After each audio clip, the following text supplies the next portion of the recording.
Hello and welcome to this video, and this video is going to be called British Jazz, an Introduction. So, I get asked this question quite a bit on this channel, and I think it's Graham Allen that's just asked a question, why don't I cover, British jazz fusion bands like Backdoor and Isotope and Colosseum?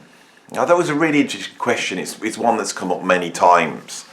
So I thought what I'd do on this video is just tackle that from the outside and sort of do a sort of personal introduction to British jazz, which will be my sort of view on it and why I haven't covered it on this channel. So why haven't I covered it on this channel? Well, I would argue that I have, because the predominant artist that I've looked at on this channel is John McLaughlin. And John McLaughlin, of course, is a British jazz fusion musician. In fact, one of the most important jazz fusion musicians in history. So it's interesting that we don't class John as being British jazz fusion. That's quite interesting to me. Another musician that always attracts a lot of views when I talk about him on this channel is Alan Holdsworth, who worked predominantly in the 70s in the British jazz fusion field. But again, is he British jazz fusion? Of course he is. So I would argue that I have been covering British jazz fusion quite a lot on this channel. And I think one of the reasons why I'm not covering, say, Backdoor or Isotope or Colosseum is because often those bands are subsumed into the progressive rock genre. That's quite interesting to me that happens. Also bands like Soft Machine, there's a whole bunch of them, a lot of the Canterbury bands, like Hatfield of the North and Egg, are very jazz fusion in places, but they sort of have had to survive by getting under the prog rock genre. Now why they had to do that? Now I think it's because perhaps here in the UK they weren't fully accepted within the British jazz idea, concept. And I think because there's a snobbishness in jazz, there's a conservatism, there's an idea of what jazz is and what jazz isn't. And I think if you take that snobbishness and then an insecurity that has always been inherent in the British jazz scene, this idea that, these players are nearly as good as the American players, right?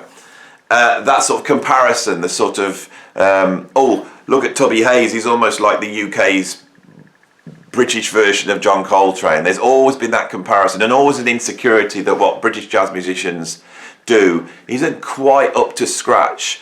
And so what happens is, with that insecurity, is people try and make up for it by being very jazz. They start to become very definite on what jazz is and what jazz shouldn't be. So I think when musicians in the UK started to make fusion, there was no place for them to go. The UK jazz community wasn't going to have them because of a mixture of snobbishness and insecurity. So they had to go to a genre which, in fact, the UK is really famous for, and that was progressive rock, where we were leaders, and they had to hide within that. So let's try and get to why that happened and how we end up in this situation. And it will really show up a sort of disdain I have a little bit for British jazz. I am a massive jazz fan and I'm a drummer, and yet I've never really pursued working in the UK jazz scene. I have dabbled my toes, and my toes have been bitten many times. I'm doing a jazz gig in a couple of weeks here in the UK, and it's with a jazz fusion guitarist called B.D. Lenz and an incredible bass player called Tom Hill, both of whom are American jazz musicians Tom lives here in the UK and B.D.'s coming over. I have a much more stronger affiliation with American jazz players. I've been to the States and I've played with American jazz players, and it's a completely different thing. Because American jazz musicians see themselves as musicians. They'll do sessions, they'll play pop gigs, they'll do this, they're into blues, rock, all this type of stuff. Here in the UK, British jazz musicians are definitely jazz musicians, and they play in a certain way, and you can predict how they're going to play. I think this idea is softening because of the internet now. I think this idea is softening here in the UK, and I think there are artists emerging right now that are much more open to other forms of music. But let's back up and let's just see what we mean by British jazz fusion. So, I have an issue with the idea that jazz fusion is a fusion of rock and jazz that grew out of rock music. It didn't happen like that at all. Rock music, as opposed to rock and roll, is the fusion of rock and roll or rhythm and blues with a whole bunch of styles.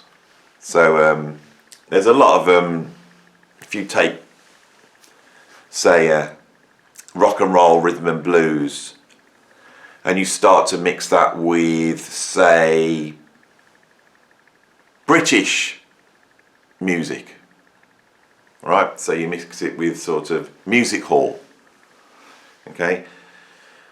You get the Beatles. So the Beatles aren't just, the Beatles are huge rhythm and blues fans, rock and roll, but they listen to Little Richard, Chuck Berry, that's where they're coming from. But they've also got a British influence there from music hall. Which is a certain way of writing songs, or a certain way of entertaining the audience. So when you listen to the Beatles, you can hear both of those influences there. Now the Beatles are growing out of a scene that's happening in London in the early 60s. And that scene is a fusion scene.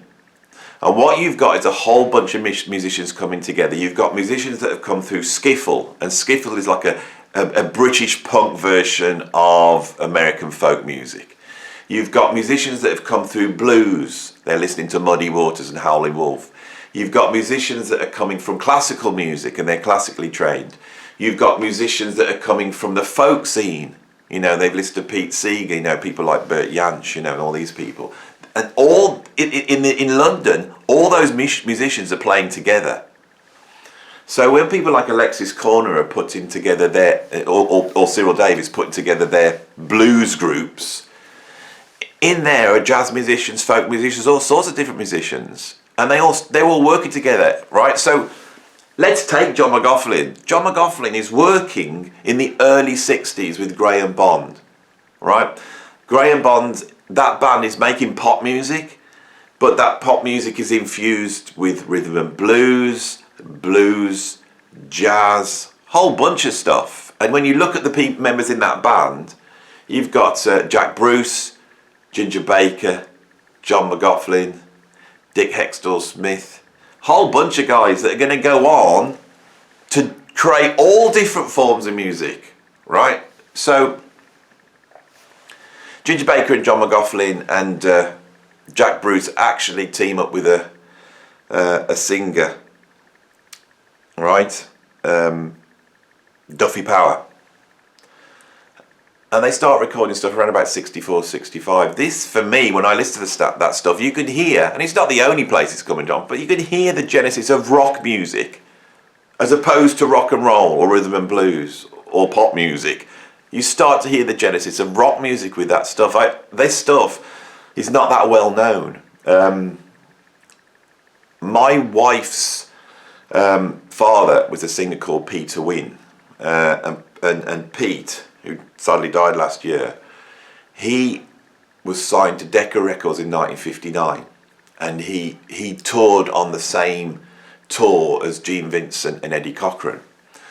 And his band at that time would have been Big Jim Sullivan. I think he had Brian Bennett and Clem Catini on drums. He had Georgie Fame on keyboards. And of course Georgie Fame also was working with John McLaughlin. This is right in the early 60s. And it's these musicians in London that were really fusing all these different styles. So I had a bit of inner knowledge talking to him. Also, with my Robert Plant connection, Robert Plant was also working in the 60s in London in all sorts. He was playing with Alexis Corner, he was putting his own singles out. And my wife's mom, she was working in London at the same time, and she was friends with Duffy Power.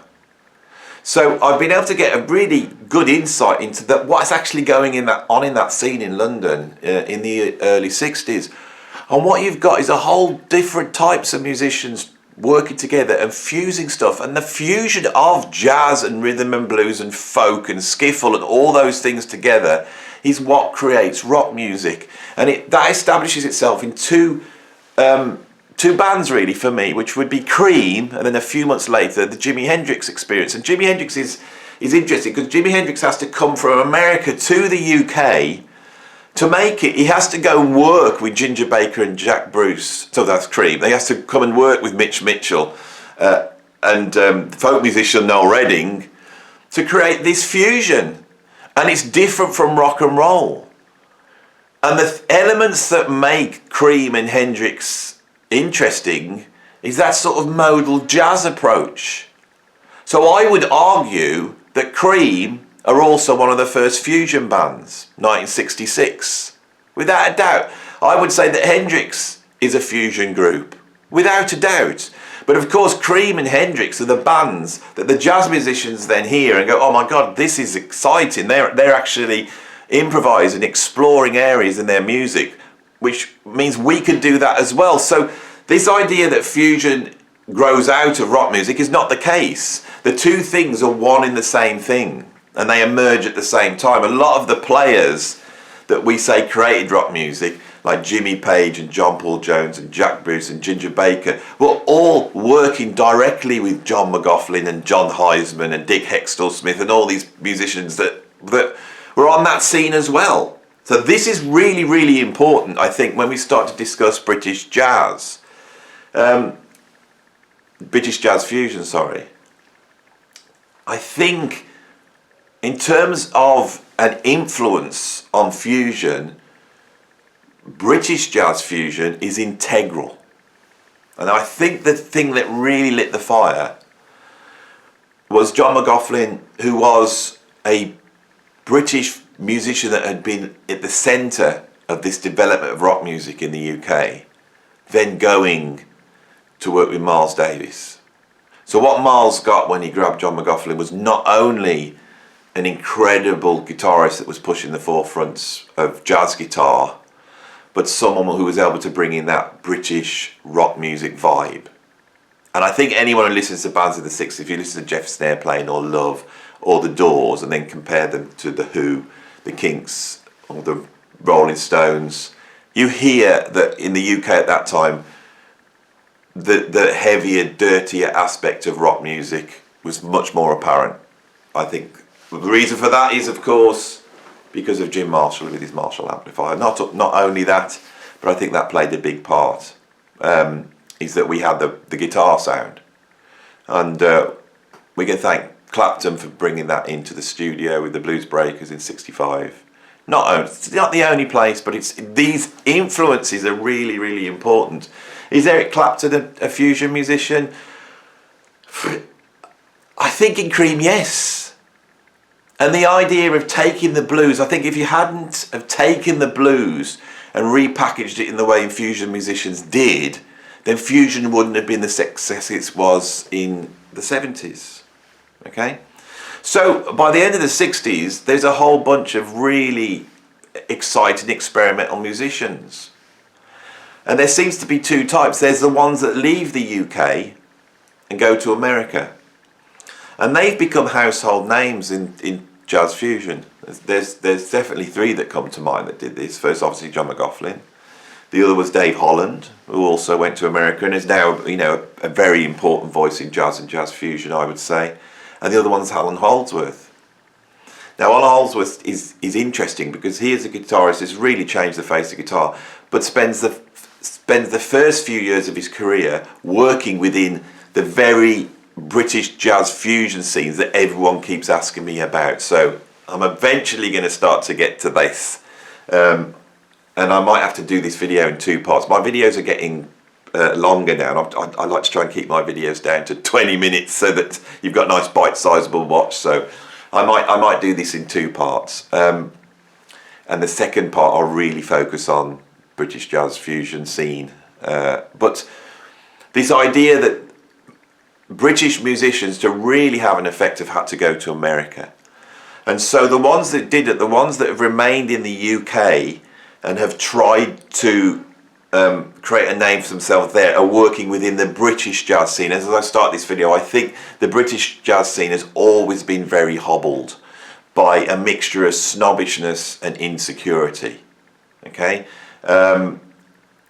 there's been some incredible innovations in British jazz. I point to Joe Harriott. Joe Harriott was a pioneer of free jazz and a pioneer of fusing Indian music with jazz. And he was a true pioneer. And the reason why he's not a household name in jazz is because he was part of the British jazz scene. And I don't think the British jazz scene has ever been that able to spot innovation, because it's too insecure about looking at what it's doing and going, is this proper jazz? Is this as good as the American guys? That's always been an issue with the British jazz scene. I have a personal experience of this, of early on in my career, trying to work with British jazz musicians and really coming up against the thing that, because I was a fusion musician and there was too much rock music and there was too much, double bass drum going on, I was playing maybe too loud and too furious, that many times it was actually said, right, and I could quote one jazz musician that said, I don't really want to play with Andy because he keeps responding to what I'm doing. I just want someone to keep time so I can work on trying to play through the changes. That is a really conservative mindset that is what hobbles jazz. It's in the whole of jazz. But I think in the UK it's even more apparent. And so when somebody has ever done anything new in the UK jazz scene, the UK jazz community has looked at that and gone, does that sound like Keith Jarrett? Does that sound like Michael Brecker? Does that sound like John Coltrane or Miles Davis? I'm not sure.